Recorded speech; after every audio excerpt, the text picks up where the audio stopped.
Praise the lord. యేసునామమే జయము. మన రక్షకుడు మన విమోచకుడైన యేసుక్రీస్తు అతి పరిశుద్ధ నామములో అందరికీ వందనాలు. చిన్న ప్రార్థన ద్వారా ఉదయకాల వాక్య ధ్యానించుకుందాము. పరిశుద్ధుడ మహాగణుడు అయిన దేవ యేసయ్య, సర్వాధికారి నాయన, మీకే వేలాది వందనములు, కృతజ్ఞతాస్తుతి స్తోత్రం చెల్లించుకుంటాను దేవ ఉదయకాలం ప్రభు వాక్య భాగం ధ్యానిస్తుండగా వాక్య భాగం మాకు అర్థమాటలు సహాయం చేసి మీ కృపలో బలపరిచి మీకు మాదిరిగా మమ్మల్ని నడిపించమని చిన్న ప్రార్థన యేసునామములో అడిగి వేడుకుంటున్నాను తండ్రి. Amen amen. లూకాసు వార్త 22వ అధ్యాయం 32వ వచనం. నువ్వు నమ్మిక తప్పిపోకుండానట్లు నేను నీ కొరకు వేడుకొంటిని.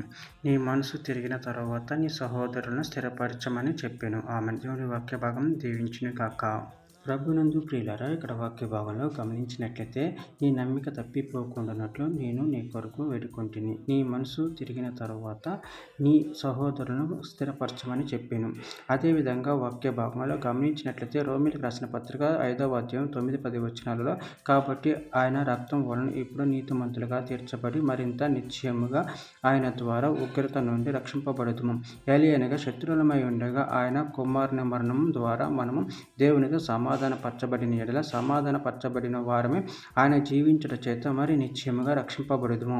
రోమీయులకు రాసిన పత్రిక 8వ అధ్యాయం 32వ వచనం, తన సొంత కుమారుని అనుగ్రహించుటకు వెనక తీయక మన అందరి కొరకు ఆయనను అప్పగించిన వాడు ఆయనతో పాటు సమస్తమును మనకెందుకు అనుగ్రహింపడు.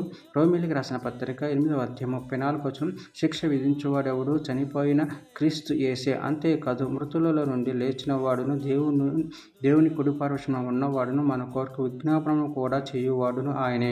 హెబ్రీయులకు రాసిన పత్రిక 7వ అధ్యాయం 25వ వచనం, ఈయన తన ద్వారా దేవుని యొద్దకు వచ్చు వారి పక్షమును విజ్ఞాపనము చేయుటకు నిరంతరము జీవించుచున్నాడు గనుక వారిని సంపూర్ణంగా రక్షించుటకు శక్తిమంతుడై ఉన్నాడు.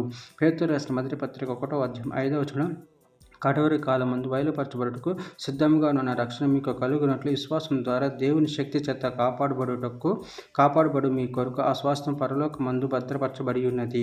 కీర్తన గ్రంథం 51వ అధ్యాయం 12వ వచనంలో, నీ రక్షణానందం నాకు మరల పుట్టించుము, సమ్మతి గల మనసు కలగజేసి నన్ను దృఢపరచుము.